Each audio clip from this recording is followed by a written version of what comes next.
মুগ্ধ মারা যায়নি, মুগ্ধ এখনো বেঁচে আছে এবং সে সুইজারল্যান্ডে আছে। তাকে একটা বিমানে দেখা গেছে। কি আশ্চর্য হচ্ছে!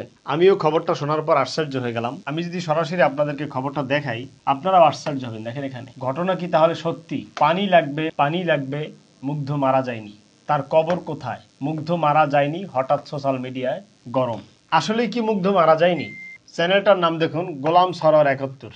এই ভিডিওটা পাবলিশ করা হচ্ছে এবং ওনাদের দাবি যে মুগ্ধ যদি সত্যিকারই মারা যে থাকে তাহলে মুগ্ধের কবর কোথায়? আবু সাইদের কবর ডক্টর ইউনূস জিয়ারত করলো, দোয়া মাহফিল করলো। আরো যত শহীদ আছে অনেকেরই জানাজায় অংশগ্রহণ করেছে, কিন্তু মুগ্ধর জানাজায় কাউকে দেখাও যায় না।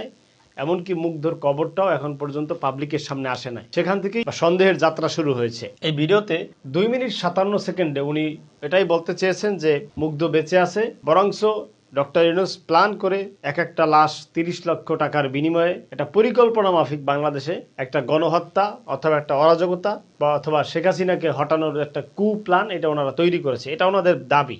আমিও শুনছি যে মুগ্ধর বাবা বলেছে যে আমার ছেলে মারা গেছে, এটা নিয়ে বেশি হাই হুতাশ বা বেশি মিডিয়া ফলাও ইত্যাদি ইত্যাদি দরকার নাই, এরকম আমি একটা কথা শুনেছি। এতদিন পরে হঠাৎ করে সাভারে এক লোক জীবিত ফিরে আসছে। আবার এখন যদি এই মুগ্ধ এমনটা হয়ে থাকে যে সে মারা যায়নি অথবা তার কবর পাওয়া যাচ্ছে না, ডক্টর ইউনূস কেন তার কবর জিয়ারত করতে গেল না? সে এত আলোচিত, অথচ আবু সাইদের কবর জিয়ারত করতে গেল। আশুলিয়া আগুন পুড়ে মারা যায় আলামিন, জীবিত, সিলেটে বসবাস করে। অর্থাৎ এই আন্দোলনে একটা ছেলে মারা গেছে, নাম আলামিন, এমনটাই বলা হচ্ছে এবং সেই ছেলেটা ফিরেও আসছে। এখানে লেখা আছে ষড়যন্ত্র ষড়যন্ত্র, আগস্ট আসলেই কি অভ্যুত্থান হয়নি, একটা ঘটানো হয়েছে।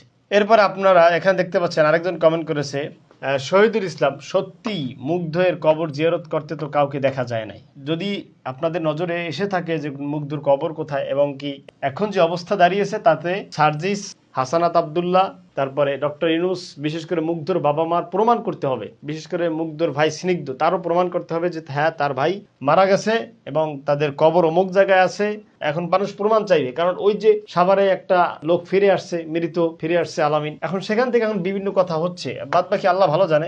আপনাদের হাতে যদি কোনো প্রমাণ থাকে যে হ্যাঁ মুগ্ধ সত্যি মারা গেছে, তাহলে আপনারা সেই প্রমাণগুলো আমাদের সামনে পাঠাবেন। আমাদের ইমেল আছে, হোয়াটসঅ্যাপ আছে।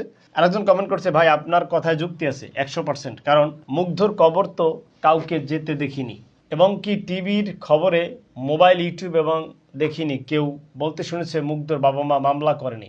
ও, আরেকটি বিষয় পাওয়া গেল, মুগ্ধর বাবা মা মামলাও করে নেয়। 90% আমার জানাশোনা যে মুগ্ধর বাবা মা মামলা করে নেয়। তারা চায় না যে অযথা কাউকে মিথ্যা মামলা হয়রানি করা ইত্যাদি, তারা চায় না। আসলে কি তাদের ভিতরে সন্দেহের আছে কিনা অথবা তাদের নিজস্ব কোনো প্ল্যান পরিকল্পনা ছিল কিনা যে আমার ছেলেকে মৃত্যু সাজাইয়া তারপরে আন্দোলনটাকে বেগবান করবো, এরকম কোনো প্ল্যান ছিল কিনা? না হয় একটা বাবা মা এত দয়ালু হবে কেন? আবার হতেও পারে যেমন ইয়াসিনের বাবা, সে তো কারোর বিরুদ্ধে মামলা করে নাই, তার সন্তানকে পুলিশ ট্যাঙ্ক থেকে ফালাই দিছে, সেখানে সে মামলা করে নাই। সে বলছেন কার বিরুদ্ধে মামলা করবো? আমি আল্লাহ তাআলার কাছে বিচার দিয়ে রাখলাম, কিয়ামতের ময়দানে বিচার হবে। আমার ছেলেকে যেভাবে নিষ্ঠুর নির্মমভাবে হত্যা করা হয়েছে। তো যে অবস্থা আপনারা দেখলেন আজকে নিউজে, আপনারা এটা তদন্ত করবেন এবং আমাদেরকে সঠিক তথ্যটা জানাবেন। আমরা জানতে চাই এবং দুনিয়াবাসীকে জানাতে চাই। আল্লাহ তাআলা আমাদের সহায় হন, আমিন।